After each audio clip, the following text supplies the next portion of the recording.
Во пресрет на меѓународниот ден на жената, 8 март, ова утро ќе си направиме еден женски муабет. И тоа ќе дознаеме каков е животот на пратеничките. Со какви предизвици се соочуваат жените пратежнички во Република Македонија. Особено чест и задоволство ми е ова утро да разговарам со професор доктор Иванка Василевска, која што е пратеничка во Собранието на Република Македонија. Пратеничка ке професор доктор, ќе ви посакам добро и убаво утро во едно поинакво издание, да ве запознае публиката и гледачите на Добро утро секое утро, за тоа кои се пратениците во приватниот живот, односно како изгледа еден обичен собраниски, односно пратенички ден на пратениците. Добро утро, Ивана, добро утро и на нашите гледачи. Навистина, значи, вака една промена во однос на оној политички наратив со кој што секојдневно се соочуваме. Инаку животот на пратеничките, исто како и на сите граѓани во Македонија, е речиси ист. Рано изутрина, 6:30, можеби некогаш и 7, изутрина веќе почнува денот. Обврзно истиот го започнувам со шолја турско кафе и некој цеден сок. Тоа е оној, да кажам, првичен ритуал кој што така го стартува денот и почнуваат да се нижат, да се планираат обврските во денот. Потоа динамиката лично кај мене почнува прво во Собранието. Таму во зависност од тоа дали има пленарна седница или некоја од комисиите, некогаш и неформални состаноци, средби со граѓаните. Времето тече брзо, континуирано се случуваат многу процеси, некогаш и во исто време. Еднашка во неделата и е одвоено, тоа е најчесто петок, тоа е периодот кога се посветувам на обврските на факултетот. Законската можност дозволува да се продолжи со настава и со спроведување на испити доколку се има волја и време. Јас и уште во 2020 кога го добив мојот прв мандат од македонските граѓани, одлучив дека тој континуитет нема да го сопрам и се додека имам снага и можност ќе останам во контакт со предавањата и со моите студенти. Најчесто така во една таква динамика многу брзо поминува целиот ден. Приквечер кога имам можност одам малку да повежбам. Јас сум страсен вежбач, но многу нередовен поради обврски на пилатес, или да погледаме дома во семејна атмосфера некоја добра серија или некој добар филм и веќе после 10 часот на вечер се стишуваат сите активности и завршува денот. Втор мандат, како што сте дел од Собранието на Република Македонија, како е да се биде жена пратеник во Собранието на Македонија? Беше огромна честа и довербата и на председателот Мицкоски и на ВМРО ДПМН да добиам можност да бидам кандидирана за пратеничка во Македонското собрание во минатиот мандат како опозиционерка. Сега, како дел од владеачкото мнозинство, морам да ви кажам дека и гордост, и привилегија, и огромна обврска. Пратениците, знаете, ги бираат непосредно граѓаните на избори.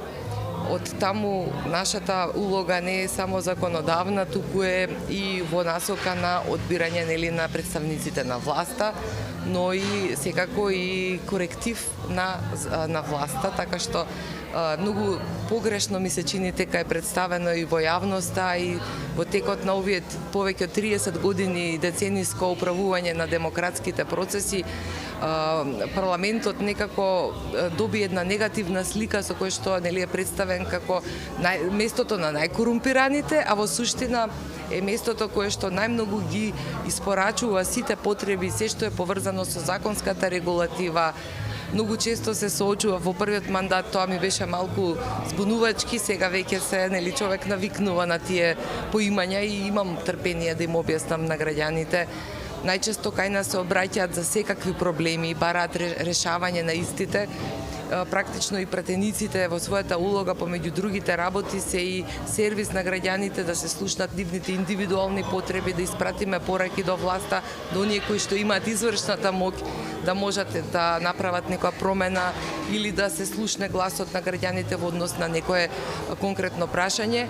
И тоа е работа која што бара не само амбиција да се биде во политика, туку и бара еден сеопфатен ангажман, емпатија, разбирање на процесите и давање прилог онаму каде што најсоодветно можете да допринесете. И тоа е навистина еден огромен предизвик и јас честопати кога ќе размислувам на истава тема, навистина се наоѓам на местото во општеството каде што можам да дадам придонес и со задоволство го работам ова.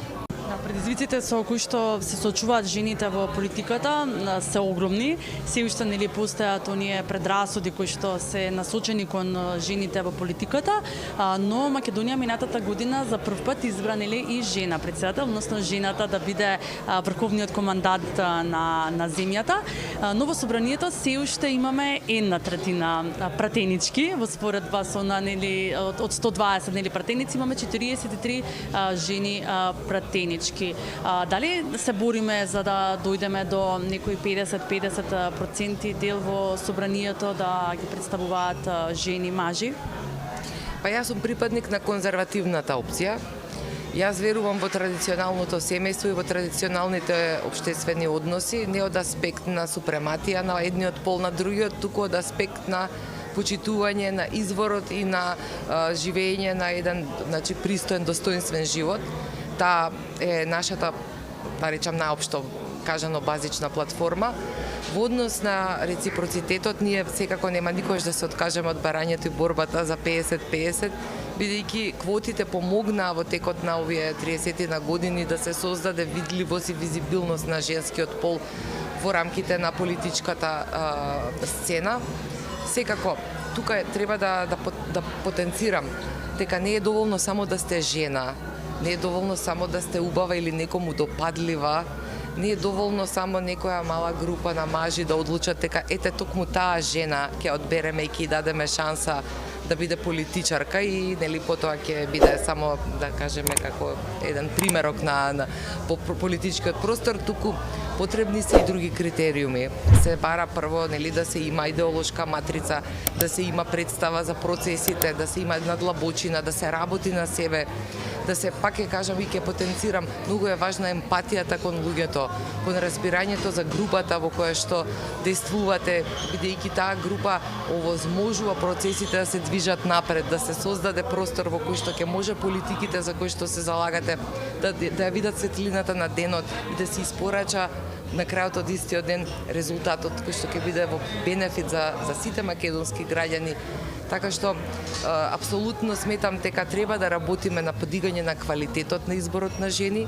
Апсолутно сметам дека треба да им дадеме глас и поддршка на жените да се вклучат во политичките процеси, но и секако да испратиме апел за искрена солидарност и сочувство едни спрема други, бидејќи во вакво општество како што е македонското, би рекла со многу примеси на мизогинија и со многу предрасуди, ние како жени сме подложни, па и вие во медиумите, значи сите што работиме во јавниот простор и имаме таа покрај привилегијата да не препознаваат, да представуваме некаков пример и така натаму, да бидеме и цел на секакви вербални, па не дај Боже некогаш и физички напади со кои што навистина се руши дигнитетот и се создава навистина една непријатност. Но тоа е борба која што допрва следи, посебно од аспект на тоа што во јавниот интернет простор гледаме дека секоја фрустрација добива свое значење, доколку премногу тоа се густира или е насочено како атак, создава негативна перцепција, со тоа и ги демотивира и другите жени кои можеби имаат потенцијал и импулс да се впуштат во политика, да се предомислат, бидејќи секој на крајот од денот е само човек, секој сака да има свој мир, секој има своји интереси, своја приватност, свој личен живот кој нели кога ќе видите некогаш навистина како се искривоколчува, како е тоа се представено, како се предимензионира, станува неатрактивно едноставно за нели затоа и голем број на многу умни жени кои што јас ги познавам и седат на страна, не се впуштаат, даваат целосна поддршка, се восхитуваат на енергијата. И тоа е некако нешто што мене ми недостасува и би сакала да се менува и да го видиме во сите политички партии, да секаде нели и во рамките на граѓанското општество, навистина автентични жени кои што имаат и биографија, но и платформа на делување со која ќе ја представуваат Македонија навистина онака како што треба и внатре и надвор. Морам да ви кажам уште еден момент. Например, исто така е забележителна женската енергија во многу случувања кога имало и тензични настани, кога имало и многу недоразбирања во општеството. Честопати моите почитувани колешки од претходните мандати знаат да споделат дека во многу тешки периоди токму женските пратенички успевале да го обединат парламентот или да потегнат иницијатива за да продолжи диалогот, бидејќи без оглед на нашите разлики, ние во општеството мораме да ја засноваме политиката и на диалог, разбирање, транспарентност, па и нели прекршување на ставовите врз основа на кои повторно јавноста и сите ние треба да извлечеме одредени заклучоци. И тоа е еден цивилизацијски процес кој што навистина сака посветеност, сака фокус, сака многу внимание. Да, жените можат многу се мокни, можат да направат многу промени, како во општеството, така и во политиката. Споменавте и вие на некои примери посочивте. Која е вашата порака за крај до сите жени во земјава? Па, има една основна работа што ние како жени требаме да си ја кажуваме секој ден на себе, а тоа е дека ние сме совршени такви какви што сме. Навистина лично многу ми пречат овие стереотипи, оваа унифицираност, овие силиконски фотографии на интернетот, интернет просторот, посебно и кај многу помладите жени кои што покажува една друга несигурност и ме загрижува од аспект на себе идентификацијата и поимањето комуникацијата со останатите. Во суштина, како и што секоја доба од животот си има своја убавина, така и ние како битија сме создадени со нашите несовршености да бидеме совршено оригинални и треба да веруваме во себе и да се сакаме пред себе си, а потоа таа љубов да ја пренесеме и на сите околу нас. Верувам дека не постои поголем еликсир и спас од љубовта меѓусебна која што е навистина се присутна и премокна кога ќе се обедини во оно и затоа не случајно велат дека таму каде што има мир и разбирање, таму има прогрес, таму има напредок и сето тоа во многу голема смисла говори за тоа дека ние денеска имаме многу алатки со кои што можеме себе си да се дефинираме, да се препознаеме на тој начин и да си дадеме поддршка на крајот од денот. Мислам дека денеска ни недостасува меѓусебното уважување и почитта и секако подигнување на нивото од она што треба да биде мочуриште во кое што се фрлаат секакви бласфеми, туку да се навистина поддржиме и да си дадеме шанса да се надградуваме и да учиме едните од другите. Би сакала да им го честитам 8 март на сите македонски граѓанки кои го прославуваат овој ден. Тој е традиционален ден кој што, иако ја означува борбата на женската рамноправност и борбата за женското препознавање во рамките на работничките права, има интернационална смисла и треба само да ни посочи, да не подсети дека треба секој ден да биде 8 март за секоја жена во Македонија.